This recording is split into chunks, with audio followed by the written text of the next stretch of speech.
ये चिंता हमारा शरीर खोखला कर देती है।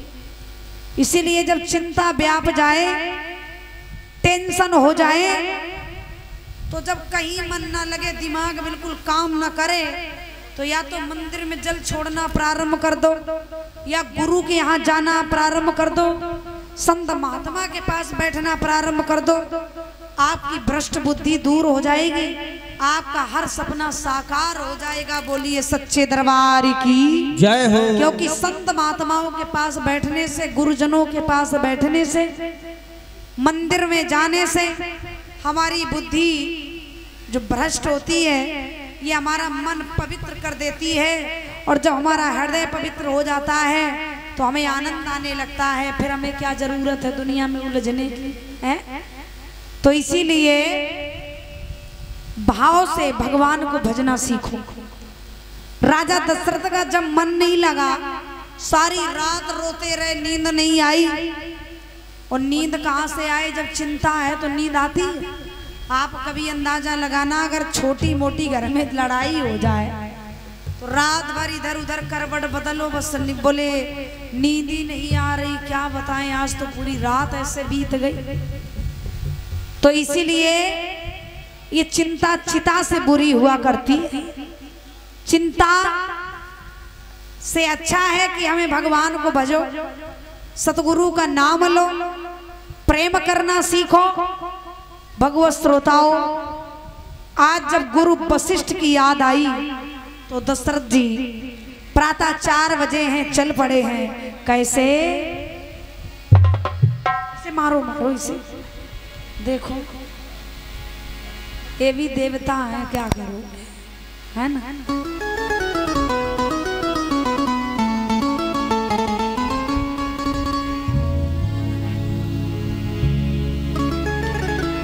कि गुरु ग्रह तुरत गयो महिपाला, तुरत गयो महिपाला। गुरु ग्रह तुरत गयो महिपाला।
चरहड़ी लागी करी बिनय बिसाला। आज राजा दशरथ गुरु वशिष्ठ के चरणों में पहुंचे हैं और गुरु वशिष्ठ के चरणों में जाकर के आज प्रणाम किया है, चरणों को पकड़ लिया, मस्तक रख लिया, रोने लगे। कहते हैं संत हृदय नवनीत समाना, और कहा कभी पर कह नहीं जाना। सच्चे संत महात्मा जो मैया होते हैं वो स्वयं तो दर्द में रह सकते, अपने दर्द को सहन कर सकते, लेकिन कभी अपने बच्चों को दुखी देख नहीं सकते, कभी अपने शिष्यों को, अपने बच्चों को, भक्तों को कभी दुखी नहीं देख सकते। तो महाराज संत हृदय नवनीत समाना, जो संतों का हृदय होता है वो बड़ा कोमल होता है, बड़ा पवित्र होता है। संत बनना सबकी बस की बात न थोड़ी है। आप जिला जज बन जाओगे, मजिस्ट्रेट बन जाओगे, डीएम बन जाओगे, कलेक्टर बन जाओगे, फिल्म के डायरेक्टर बन जाओगे, आप सब कुछ बन सकते हो, लेकिन यदि बात की जाए संत महात्मा, जिनकी महान आत्मा होती, पवित्र मन होता, पवित्र हृदय होता, वही तो महात्मा हो सकते हैं कि सब। अभी हम आप लोग दो बच्चे अगर जन्म जाते हैं तो यदि बेटी को बड़ा परिवार मिल जाए तो कहती है कि हम इतना बड़ा एडजस्ट नहीं कर पाएंगे, हम लोग एक घर नहीं चला पाते, इनमें तो अखाड़े में पता नहीं कब किस दिन कितने लोग आ जाए, 200 भी आ जाए, 500 भी आ जाए, कोई भरोसा ना थोड़ी है कितने लोग कहाँ कहाँ कौन से जूना अखाड़े से आ जाए। तो महाराज जब हम अपने 2-4 सदस्य होते हैं तो इतने में कभी कभी माताएं अगर गुस्सा हो जाए तो एक ही बात कहती, बस यही लगता है कब इस घर से हम निकल जाएं। तो संत बनना सबके बस की बात नहीं है, महात्मा बनना सबके बस की बात नहीं, इसके लिए बहुत बड़ा पवित्र मन और बड़ी अच्छी सोच होनी चाहिए, तब बन सकते हैं। तो महाराज कहते हैं इनका मन बड़ा पवित्र होता, हृदय कोमल होता, मक्खन की तरह मुलायम होता है। जैसे मथानी से मथ करके दही को जब हम फेरते हैं तो मट्ठा बनता है, और उसी में धीरे धीरे से मलाई है ना, मक्खन का लोना बन जाता है ना, तो फिर हम बाहर निकालते। ऐसे करके संतों का जो जीवन है ये कूट कूट करके इनका हृदय बड़ा कोमल हो जाता है, इनका मन बड़ा पवित्र हो जाता है, बड़ी सद्भावनाएं आ जाती हैं, और संत इसीलिए भगवान के रूप हुआ करते हैं। बोलिए संत भगवान की। तो गुरु वशिष्ठ ने जब दशरथ को रोता देखा तो कहा, दशरथ जी जब तुम आते थे मुस्कुराया करते थे, आज तुम रो क्यों रहे हो, क्या हुआ? दशरथ जी बोले चरण पकड़ के, गुरुदेव देना एक पुत्र दे दो, नहीं तो तुम भी मौत दे दो, क्या जरूरी है। कहते भी हैं कभी झगड़ना भी पड़े तो जो गुरु और शिष्य होते हैं ना, तो एक बाप और बेटे का रिश्ता होता है। माताएं हमारी जब गुरु करती हैं तो हम लोगों का रिश्ता एक बाप और बेटी का गुरु से होता है। गुरु पर यह समस्या आ जाए तो कभी घबराना नहीं चाहिए, शिष्य से कहना चाहिए, मांगना चाहिए। और यदि शिष्य कभी कमजोर हो जाए, मुसीबत में गिर जाए, तो दुनिया में ना हाथ फैला करके गुरु के पास जाना चाहिए, क्योंकि बाप और बेटे के रिश्ते में कोई बोलना थोड़ी होता, अपनी बात को छुपाना नहीं, बताना चाहिए, तो कुछ ना कुछ निष्कर्ष निकलेगा, आपका जीवन अच्छा हो जाएगा। बोलिए सतगुरुदेव भगवान की। तो दशरथ जी झगड़ गए, एकदम तेजी से गुस्सा में बोले देना है तुम भी एक पुत्र दे दो, नहीं तो कह दो मर जाओ, मैं मर जाऊंगा। आत्महत्या करना दोष है, और जहां भी जाते हैं बिना पुत्र के वहां आसन धुले जाते हैं। आसन अपवित्र हो रहा है, हमारे जाने से दिक्कत होती है, और जहां 3 रानियां चली जाती वहां भी 3-3 आसन धुले जा रहे, क्या फायदा है जिन दुनिया में जिंदा रहने से। दशरथ जी एकदम गुस्सा में हो गए और रोने लगे, बड़ी तेज तेज से कहने लगे, गुरुदेव देना है पुत्र दे दो, नहीं तो मौत दे दो। वशिष्ठ गुरु बोले, अरे दशरथ इतना तो कभी क्रोध नहीं आया, ऐसे कभी आप परेशान नहीं दिखे हैं, क्यों रो रहे हो? बोले देना है तो पुत्र दे दो, आंगन अच्छा नहीं लगता, जीवन शोभा नहीं देता। वशिष्ठ के गुरु वशिष्ठ के बाड़ी से एक शब्द निकल गया, और कहते हैं कि कभी कभी भागने से, दौड़ने से, पैसा खर्च करने से, सबके सामने रोने से, हाथ फैलाने से कार्य नहीं बनते हैं नंदू भैया। कहते हैं वेद शास्त्र संत महात्मा कि बड़े से बिगड़े बिगड़े काम जब किसी से नहीं बनते हैं तो साधु संतों की दया दृष्टि से पूर्ण हो जाते हैं। वो कार्य सपना, हर सपना साकार हो जाता है। इसीलिए सब जीवन में न जाने किस रूप में संत मिल जाएं। जरूरी नहीं कि आपको लाल बिरंगे कपड़े में ही महात्मा मिले, आपको बढ़िया चंदन मिले तभी समझो महात्मा मिले। न जाने कौन से वेशभूषा में किस मोड़ पर महात्मा के रूप में परमात्मा खड़े मिल जाएं। इसीलिए कभी कैसे भी महात्मा हो, किसी रूप में हो, ये नहीं कि वीआईपी कपड़ा नहीं तो तुम कहने लगो ये का महात्मा। कपड़ों से पहचान नहीं की जाती है। माँ सच्चे महात्मा के हृदय में इतना तेज होता है कि उनका मस्तक चमकता रहता, झलकता रहता है। इसीलिए कभी महात्माओं का अपमान नहीं करना। ना जाने कौन सा शब्द निकल जाए तो जीवन संभल जाए, और न जाने क्रोध में क्या निकल जाए, बाणी से जो बना हुआ जीवन बर्बाद हो जाए। इसीलिए कभी महात्माओं से नहीं लगना, सम्मान करना सीखो। आज दशरथ जी जब रोए तो वशिष्ठ गुरु के मुख से देखो क्या निकला है, बहुत सुंदर शब्द निकला है। चौपाई में भी लिखा गया क्या,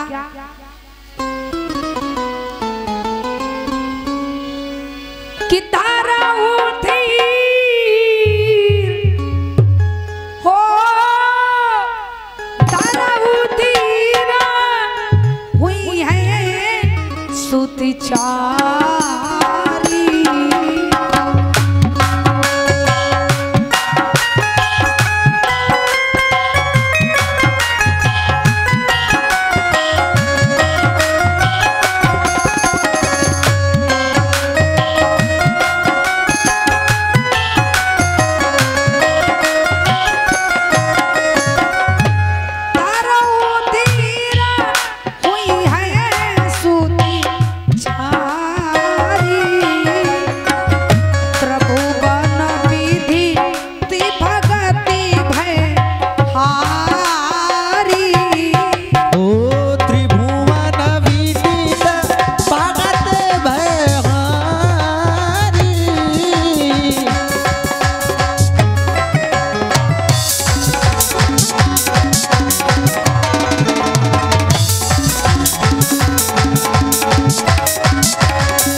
हुई है सूती चारी,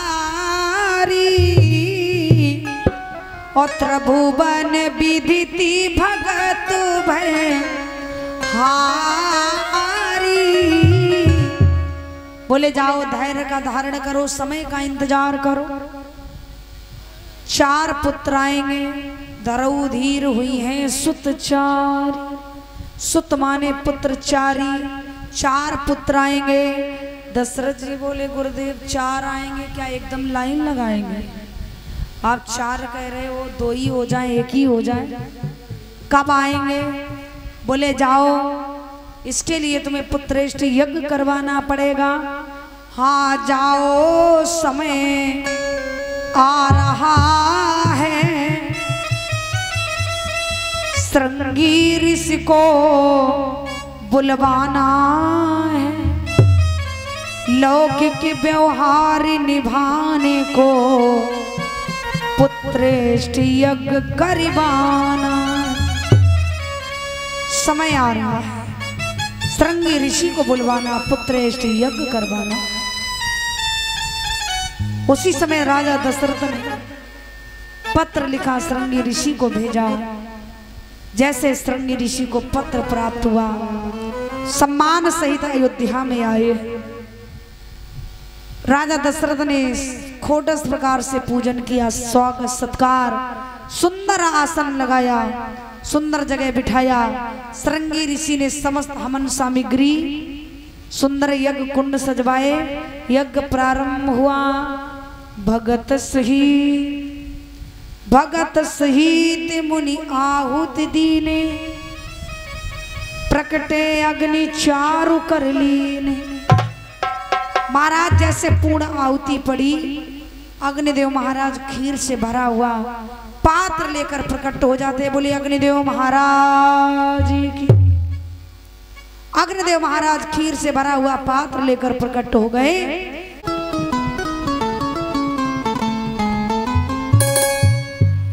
बोली रामचंद्र भगवान जय हो, अयोध्यानाथ की जय हो।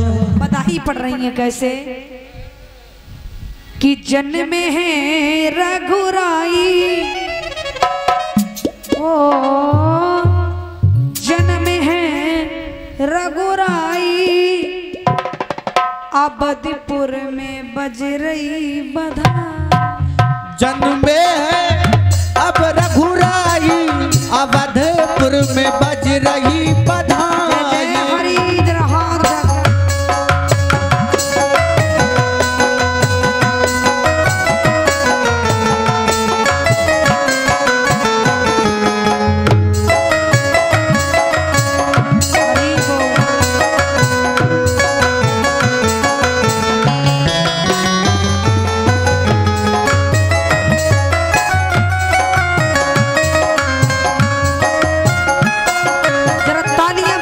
सभी लोग। जन्म है रघुराई, ओ जन्म है रघुराई, अवधपुर में बाज रही बधाई। जन्म है अब रघुराई, अवधपुर में बाजे बधाई। रामचंद्र भगवान की। और जय हो भगवान के भक्त। Hello hello. अंकल के द्वारा बधाई आ रही है। जिन भक्तों में आस्था श्रद्धा हो सभी लोग आएंगे और झूमेंगे। बज रही बधाई, बज रही बधाई, बज रही बधाई, बज रही बधाई। और ये मैया के द्वारा बधाई आ रही है। राम जी खूब भगवान आगे बढ़ाए, राम जी की कृपा बरसती रहे। सामान्य हमारे भैया अमित सिंह जी के द्वारा जो पारा क्षेत्र से हैं, भैया के द्वारा बधाई आ रही है। बहुत बहुत राम जी से आशीर्वाद की कामना। और इधर भी बधाइयां बांटते चलें। और सभी लोग बड़ा भाव से बधाई करेंगे आस्था से। ओ जन्मे है रघुराई, जय हो। अवधपुर में बाज रही बधाई। जन्मे है अब रघुराई, अवधपुर में बाजे बधाई।